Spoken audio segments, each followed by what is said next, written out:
उद्धव ठाकरे आणि शरद पवार यांच्यामध्ये सिल्वर ओकवर तासभर चर्चा. बीड, परभणी आणि पालिका निवडणुकांच्या पार्श्वभूमीवर भेटीला महत्त्व.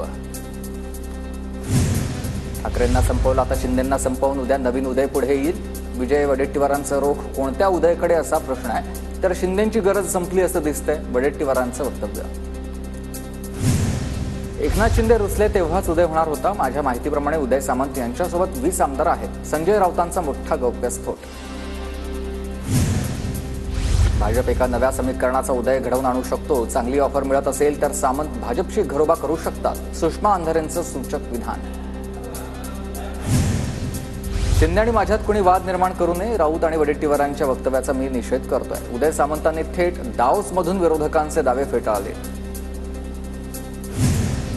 राऊतांना खळबळजनक वक्तव्य करण्याची सवय. 60 आमदार शिंदेंच्या विरोधात वागत नाही. शिंदे उदय सामंतांवर जास्त जबाबदारी टाकतात. शिंदेंच्या राऊतांच्या दाव्यावर संजय शिरसाट यांचं उत्तर आहे.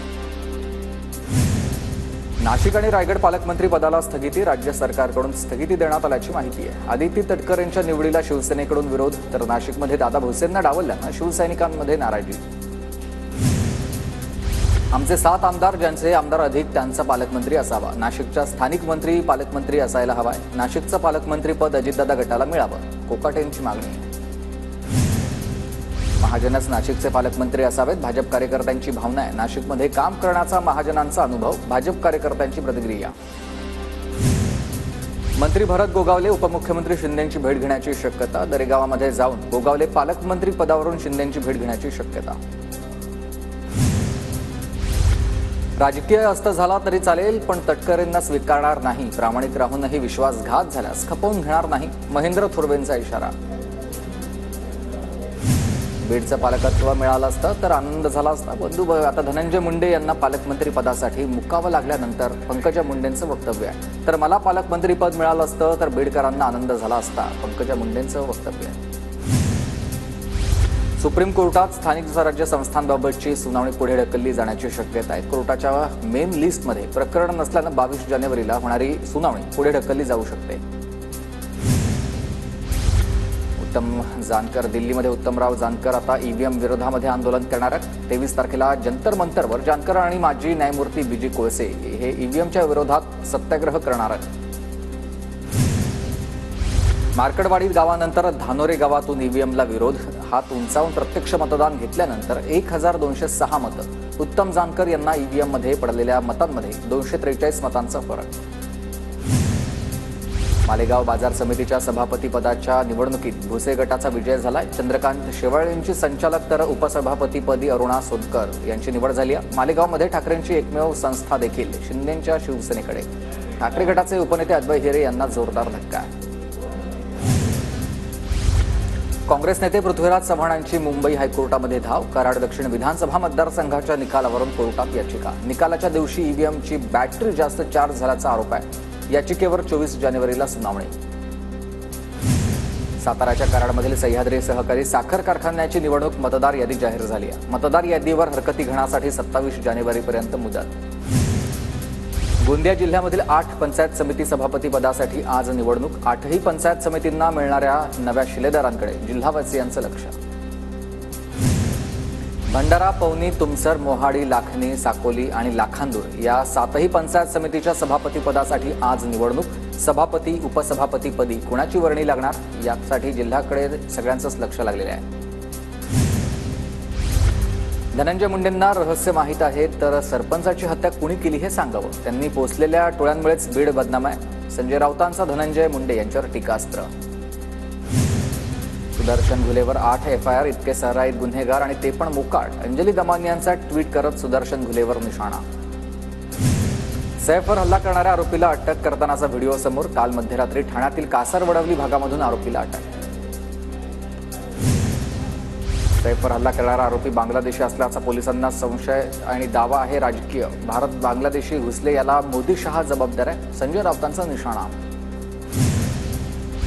सैफवर हल्ला करणारा आरोपी पोलिसांच्या आता हालचालींवरच नजर ठेवून होता आणि आपण आता सैफवर हल्ला केला हे आरोपीला बातम्यांमधूनच कळलेलं होतं. पोलीस चौकशीत आरोपीनं हा दावा केल्याची सूत्रांची माहिती आहे. सैफ अली खानच्या घरात घुसण्याआधी आरोपीकडून अनेक सेलिब्रिटींच्या घरांची रेकी. सैफचा मुलगा जहांगीरला ओलीस ठेवून आरोपी करणार होता पैशांची मागणी. सूत्रांची माहिती आहे.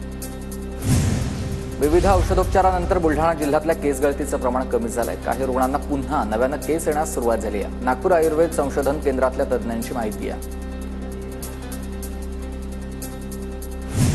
पद्मश्री डॉक्टर हिम्मतराव बावस्कर यांची केस गळती निदानासाठी बाधित गावांना भेट. डॉक्टर बावस्कर यांनी बाधित गावातील विविध नमुने घेतलेले आहेत.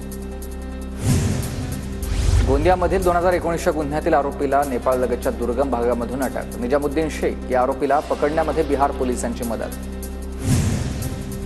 इस्रो नासा अंतराळविषयक अभ्यास दौऱ्यासाठी दापोलीमधील 8 विद्यार्थ्यांची निवड. सामान्य कुटुंबातील विद्यार्थ्यांना जिल्हा परिषदेमार्फत अभ्यास दौऱ्यासाठी पाठवलं जाईल. नाशिक लासलगावमध्ये बारदानाभावी शासकीय सोयाबीन खरेदी बंद. उत्पादकांवर 1000 ते 1200 रुपये कमी दरानं सोयाबीन विकण्याची वेळ आलेली आहे. परभणी जिल्ह्यात तुरीची आता मळणी सुरू झाली आणि बाजारपेठेत तुरीला 6,500 ते 7,000 दर मिळतोय. शेतकऱ्यांमध्ये त्यामुळे आनंदाचं वातावरण आहे. बुलढाण्याच्या हिवरा आश्रममध्ये स्वामी विवेकानंदांच्या जन्मोत्सवानिमित्त महाप्रसाद बनवण्याची तयारी. तब्बल 300 क्विंटल महाप्रसाद वितरित केला जाईल. मुंबईतील दादरच्या शिवाजी पार्कमधील धुळीचा नागरिकांना त्रास. स्थानिक नागरिकांचं पालिकेला पत्र लिहित परिसरामधील माती कधी काढणार असा सवाल. रत्नागिरी दौऱ्यानंतर मंत्री नितेश राणे ॲक्शन मोडवर. मिरकरवाडीमधील 319 बेकायदेशीर बांधकाम धारकांना नोटीस. 8 दिवसात बांधकाम न हटवल्यास कारवाईचा इशारा. अल्पवयीन मुलींवर झालेल्या अत्याचाराच्या निषेधार्थ आज दर्यापूर शहर बंदची हाक. सर्वपक्षीय नेते आणि सर्व सामाजिक संघटनेच्या वतीनं बंदची हाक. रत्नागिरीच्या निवळीमध्ये मुंबई गोवा महामार्गावर नॅनो कार आगीमध्ये जळून खाक. कार जळल्यानं 25,000 रुपयांचं नुकसान. बीडच्या घोडका राजुरीजवळ पोलीस भरतीचा सराव करणाऱ्या 3 तरुणांना एसटीनं चिरडलंय. तिन्ही तरुणांच्या कुटुंबियांना सरकारकडून 10 लाखांची मदत जाहीर. नाशिकच्या चांदवडमध्ये इंजिनिअरिंगच्या विद्यार्थ्यांकडून अनोखा कोबी हार्वेस्टर तयार करण्यात आलाय. यंत्रामुळे शेतकऱ्यांचा कोबी काढणीचा वेळ वाढणार आहे. वाशिममध्ये विदर्भ बळीराजा कृती संघर्ष समितीच्या वतीनं प्रकल्पग्रस्तांच्या महामेळावा आयोजित करण्यात आला. या मेळाव्यामध्ये प्रकल्पग्रस्तांच्या प्रलंबित समस्यांवर चर्चा.